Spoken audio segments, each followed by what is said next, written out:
Yeah, that's me. What I look like in the second grade. Sitting at the desk after recess. I have this thing called strabismus. What is strabismus, you may ask? Well, it's a condition where you have a lazy eye, or you're cross-eyed. Your eyes don't quite line up like everybody else's. Yep, you have to go to the doctor on a regular basis, and you have a case that's about this thick, because you work on eye strengthening exercises on a regular basis. Most people go to the eye doctor once a year, if that. I, as a child, was made fun of. Let me tell you some of the situations that happened to me. I had to wear eyeglasses, so not only was I called Four Eyes and made fun of and told I was weird and looked funny, I also had to wear a patch on top of my eyeglasses. The whole patch concept was to strengthen the eye muscles. They later found out in many studies that this wasn't the case. However, I had to endure it, and I had to wear it at school, which was incredibly embarrassing. Not anything fun. So on any regular day, I was called Four Eyes, or I was called a pirate. It's nothing new, and it's something that I've always been teased about or bullied about. But as I grew older, the bullying didn't seem to be childish like it once was. Now it's more like this.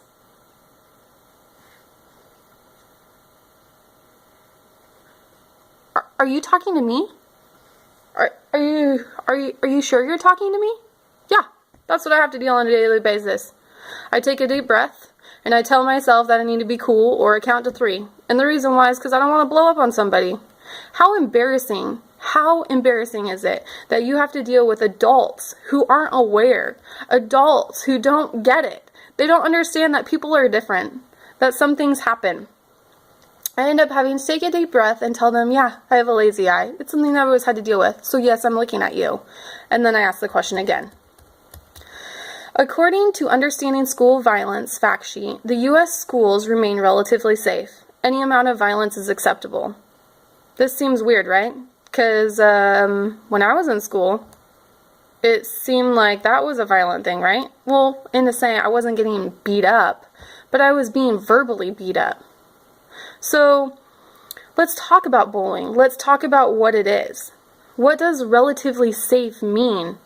Because according to DoSomething.org, 3.2 million students 3.2 million students are victims of bullying each year. Approximately 160,000 students skip school every day because of bullying. That's a lot of students. That's a lot of students. So throughout this informative essay, or speech if you will, I will discuss what bullying is and what are the preventions that can be used for bullying. They include things like assessing bullying, engaging parents and youth, setting rules and regulations, which is pretty important, and then you need to build an environment. But not just any environment, it has to be a safe environment. And then finally, how are we going to educate people on this? So the first I want to look at is assessing the bullying. But before we do that, I really want to define what a bullying is. Because according to dictionary.com, bullying is someone who is overbearing, who habitually badgers and intimidates small or weaker people. To me, bullying means someone who is weak. Weak. That's an interesting thing. Someone that is weak. How do you define that? Well, in another way, it's somebody who has self-confidence issues. It's someone who likes to pick on other people so it makes them feel strong. Or we can take a different look on it. We can go to more of a simple high school look, which on PacerTeensAgainstBullying.org, it's a blog or it's a website that explains to students, or where students can go and write down their different experiences on being bullied. So in one of them, there's a student who describes bullying in a different way. They say that the purpose is to upset or to hurt another person. So how do we assess that? What are we going to do as schools to assess it? According to StopBullying.org, students can assess bullying through anonymous surveys. That sounds like a great idea, right? Well, In order for schools to do this, they need to start a safety committee. Most schools already have safety committees. It's a safety committee where you have parents and staff and students and administrators and anybody else I haven't listed that are involved in the safety committee. The idea is that they create a survey and they figure out the different hotspots around school or what types of websites students are using for cyberbullying. The survey is a good tool to use, and it's a good tool to use because it brings the school more aware of what's happening. They can ask questions on there on where do you think bullying is happening?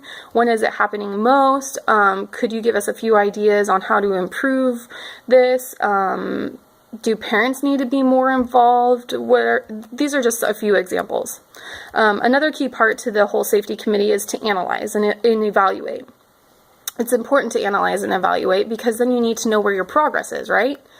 So the survey is a great tool to hopefully eliminate the issue of bullying, or at least, in the very least, decrease the percentage of student views on bullying in the school. And in order to do this, students and parents and staff need to be engaged. What is happening around them? How do they know?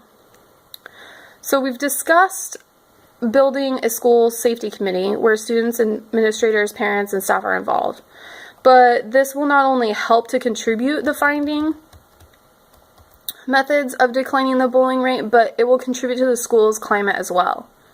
If the staff provide good customer service, then there shouldn't really be a huge issue. And what I mean by that is that the staff needs to communicate with administrators, and administrators need to communicate with the parents. And the parents need to communicate with their students or their children. Also, the school safety committee works with the leadership programs. This is a great tool because leadership programs have a huge influence on the school within itself. The idea is to get them to be more involved so there's more communication all around the school. However, according to the effects of bullying on teenage girls in Swaziland High School, most victims were brought up by authoritative parents, and they know how to fend their bullies off. So basically, parents that are more involved in their kids' lives are more likely to train their student or their kids to prevent certain bullying situations. Parents should be contributing to the factor of the committee. That's an important part, because if parents have such a huge influence on their child's progress and being aware of bullying at home and out in the community, then the parents should be on this committee to help inform others as well, and to have a very intimate connection with the safety committee to bring that awareness. But unfortunately, 1 in 10 students drop out of school because of repeat bullying, or so the DoSomething.org website states. And in hopes of this safety committee, the idea is to decrease the number there need to be. So rules and policies need to be put into place. On the StopBullying.gov website, they run through a short rules and policies example. The idea is to enforce the code of conduct in which the school provides. Parents, students, and staff should all adhere to it, and there should be consequences for the bullying students. The website also gives a great example of a student bill of rights. The student bill of rights is awesome.